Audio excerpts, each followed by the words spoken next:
दोस्तों, आज मैं आपको गरीब का जन्मदिन की कहानी सुना रही हूँ। श्याम एक गरीब मजदूर था जो मजदूरी करके अपना घर चलाता था। उसके परिवार में उसकी पत्नी माला और एक बेटी काजल थी। श्याम बहुत मेहनत करके अपना घर चलाता था और उसकी पत्नी माला भी बहुत ही ईमानदार थी। वह बहुत ही समझदारी से अपना घर चला रही थी। उनकी बेटी काजल भी पढ़ाई में बहुत अच्छी थी। कुछ ही समय बाद उसके स्कूल की परीक्षाएं शुरू होने वाली थी, इसलिए उसने अपने पिता से पूछा, पिताजी मेरे स्कूल में परीक्षाएं शुरू होने वाली हैं। अगर इस बार मैं प्रथम आई तो आप मुझे क्या इनाम दोगे? इस पर श्याम बड़े उत्साह से अपनी बेटी से बोला, अगर मेरी होनहार बेटी इस बार भी कक्षा में प्रथम आई तो मैं तुम्हें घुमाने बाहर ले जाऊंगा और तुम्हारी पसंद का खाना भी खिलाऊंगा। अपने पिता की यह बात सुनकर काजल बहुत खुश हो जाती है। तभी माला वहां आती है और धीरे से अपने पति से कहती है, वाह जी वाह, हमारा गुजारा तो मुश्किल से चलता है और आप भी क्या आस लगाते हो बच्ची से। अगर वह अगर हम इसे बाहर नहीं ले जा पाए तो बेचारी बहुत दुखी होगी। अपनी पत्नी की यह बात सुनकर श्याम थोड़ा मुस्कुरा कर उससे कहता है, मैंने कुछ पैसे जोड़ रखे हैं और आजकल मजदूरी भी अच्छी मिल रही है। देखते हैं आगे क्या होता है। शाम को आजकल अच्छा काम मिल रहा था। वह रोज़ ओवरटाइम करके भी अधिक पैसे कमाने लगा था। जिस ठेकेदार के पास वह काम कर रहा था उसे भी उसका काम काफ़ी पसंद आ रहा था। अब उसके पास करीब 3,000 रुपये इकट्ठे हो गए थे।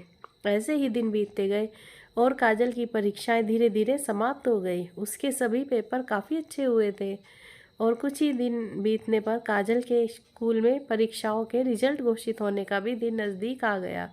फिर एक दिन काजल अपने विद्यालय से दौड़ी दौड़ी घर आती है और वह बहुत खुश दिखाई दे रही थी क्योंकि एक बार फिर कक्षा में उसका प्रथम स्थान आया था।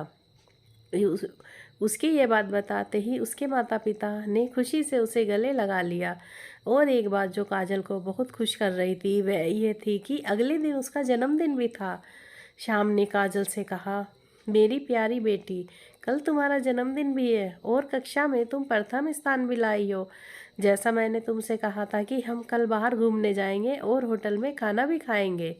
अगले दिन काजल सुबह सवेरे ही उठ जाती है। आज वह बड़ी खुश थी क्योंकि आज उसका जन्मदिन जो था। दोपहर बाद वह अपने माता पिता के साथ अच्छी तरह तैयार होकर बाहर घूमने के लिए जाती है। शाम की जेब में 3,000 रुपये थे जो उसने अपनी बेटी के जन्मदिन पर खर्च करने के लिए रखे थे।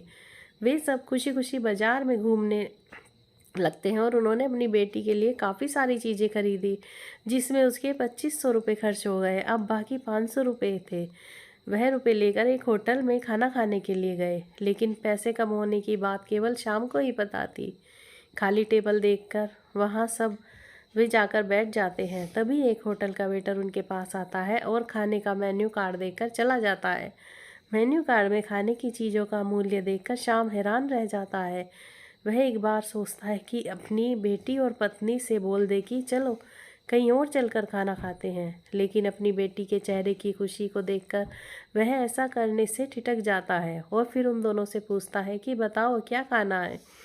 वह दोनों ही डोसा खाने की इच्छा रखती हैं। जब शाम ने मेनू कार्ड में डोसे का मूल्य देखा तब उसे पता चला कि एक बड़ा डोसा 200 रुपये का है। शाम धीरे से अपनी जेब टटोलता है जिसमें कुल मिलाकर 500 थे और अभी खाने के बाद उन्हें घर वापस भी लौटना था। शाम धीरे से वेटर की ओर इशारा करके कहता है कि उस 2 डोसे लाने के लिए कहता है। यह देखकर उसकी बेटी काजल उससे कहती है, क्या पापा, आपने 2 ही डोसे क्यों मंगाए? आप अपने लिए क्यों नहीं मंगा रहे हो? काजल की बात सुनकर श्याम थोड़ा अनमना सा मुंह बनाकर उससे कहता है, आज मेरे पेट में सुबह से हल्का सा दर्द हो रहा है। तुम दोनों खाओ, मैं अपने लिए कुछ हल्का फुल्का खाना ढूंढता हूँ। वह थोड़ा बहाना करके होटल में घूम कर आता है और उनसे कहता है, यहाँ से जब हम बाहर जाएंगे तो कुछ ना कुछ मेरे लिए भी मिल ही जाएगा। यहाँ तो ऐसे कुछ दिख नहीं रहा। उसकी पत्नी और बेटी कुछ ना कुछ लेने के लिए कहती रहती हैं, लेकिन श्याम बड़ी समझदारी से उन्हें समझा देता है। फिर वह कुछ बात शुरू कर देता है जिससे वह दोनों के ऊपर खाने के लिए ज़्यादा दबाव न बनाए। श्याम की यह समझदारी और चालाकी अपनी पत्नी और बेटी को समझाने के लिए तो काफ़ी थी, लेकिन ठीक उसके पीछे बैठे एक शख्स ने उन सब की बात जान ली। उस शख्स का नाम केशव था। वह अपने खाने का इंतजार कर रहा था। तभी अनायास ही उसके सामने यह घटना घट गई। केशव को यह देखकर श्याम से बहुत सहानुभूति होती है और कुछ सोचकर वह चुपचाप धीरे से उठता है और रेस्टोरेंट के काउंटर पर पहुंचता है। वहां जाकर एक डोसा ऑर्डर करता है और शाम की टेबल पर सर्व करने के लिए कहता है। उसकी यह बात सुनकर पास खड़ा मैनेजर हैरानी से उससे पूछता है कि वह ऐसा क्यों कर रहा है। केशव से सारी बात जानने के बाद मैनेजर उससे ऑर्डर किए गए डोसे की कीमत लेने से मना कर देता है और कहता है, केशव, आपकी नेक सोच और समझदारी की मैं कद्र करता हूँ, आप फिक्र न करें, हम परिवार की बच्ची का जन्मदिन अच्छी तरीके से मनाएंगे। कुछ ही देर में मैनेजर एक वेटर के साथ शाम की टेबल पर पहुंचता है और उससे कहता है, सर, आप हमारे लक्की कस्टमर हैं और आपने जो ऑर्डर किया है वह हमारे रेस्टोरेंट का लक्की नंबर है। इस वजह से हम इससे आपके ऑर्डर के पैसे नहीं लेंगे और साथ ही अगर आप कुछ भी खाना चाहते हो तो आप वह भी मंगा सकते हैं। मैनेजर की यह बात सुनकर श्याम हैरान रह गया। उसे कुछ समझ नहीं आ रहा था कि वह क्या बोले, लेकिन फिर भी हिम्मत करके बोला, भाई साहब, आज हमारी बेटी का जन्मदिन है, इसलिए हम खाना खाने आए थे।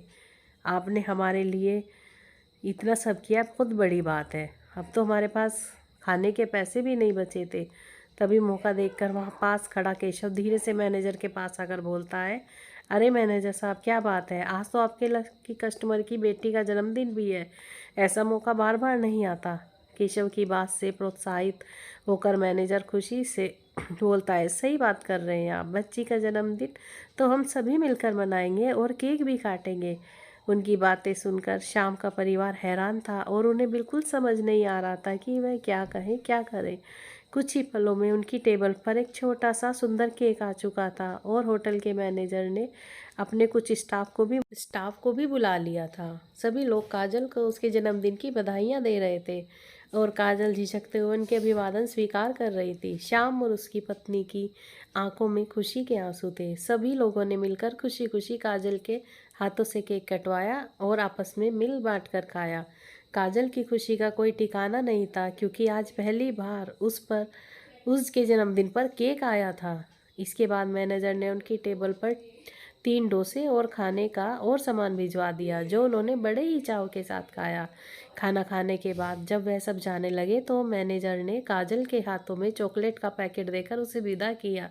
श्याम और उसका परिवार खुशी खुशी अपने घर की ओर चल दिया।